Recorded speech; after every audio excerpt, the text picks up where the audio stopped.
নেপাল থেকে যুক্ত হচ্ছেন সাজিদ সুমন। সাজিদ সুমন, অনেক পর্যটকই আসলে বাংলাদেশি সহ বিশ্বের বিভিন্ন দেশের পর্যটকই সেখানে আটকে আছেন বিভিন্ন শহরে নেপালের। কেমন আছেন তারা? জি, ধন্যবাদ আপনাকে। আহ, আহ, সর্বশেষ আমার কাছে যে তথ্য আছে, আমি কয়েকজনের সাথে কথা বললাম।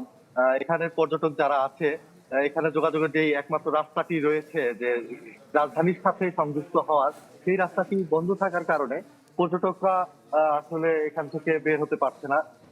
যাওয়ার একমাত্র এখন যে ব্যবস্থাটি চালু আছে সেটা হচ্ছে বিমান যোগাযোগ ব্যবস্থা, এবং আহ, গতকালকের টিকিটও ইতিমধ্যে শেষ হয়ে গেছে। যে কারণে এখন ফ্লাইটের টিকিটের দাম বেড়ে পাওয়া যাচ্ছে না। যে কারণে এখানে যারা অবস্থানরত পর্যটক রয়েছে তারা পোখরা থেকে কাঠমান্ডুতে যাওয়ার কোনো সুযোগ পাচ্ছে না। এই কারণে তারা খুবই আতঙ্কিত এবং আশঙ্কায় আছে। অনেকের ফ্লাইট হচ্ছে আগামীকালকে, কিন্তু তারা এখান থেকে যাওয়ার জন্য কোনো রাস্তা পাচ্ছে না। এই কারণে হচ্ছে এখানকার পর্যটকরা খুবই চিন্তার ভিতরে আছে। দেশের এবং দেশের বিদেশি পর্যটক সবাই মোটামুটি এখন এই এই সমস্যাটা বেশি হচ্ছে ফেস করছে। এবং আমি আপনাকে জানাতে চাই, এখন পর্যন্ত ওই রাস্তা কবে খুলবে বা এই রাস্তার সর্বশেষ আসলে কোন পরিস্থিতিতে আছে, এ ধরনের কোনো তথ্য নেপালি গণমাধ্যম বা নেপালের প্রশাসন মারফত এখন পর্যন্ত কিছুই জানা যায়নি। যে কারণে এখানে অবস্থানরত বাংলাদেশি এবং অন্যান্য যে সমস্ত পর্যটকরা রয়েছে তারা কিভাবে যাবে সে বিষয়টা আসলে নিশ্চিত নয়। এই ধরনের মূল সমস্যায় আসলে সবাই ভুক্তভোগী হচ্ছে এখন।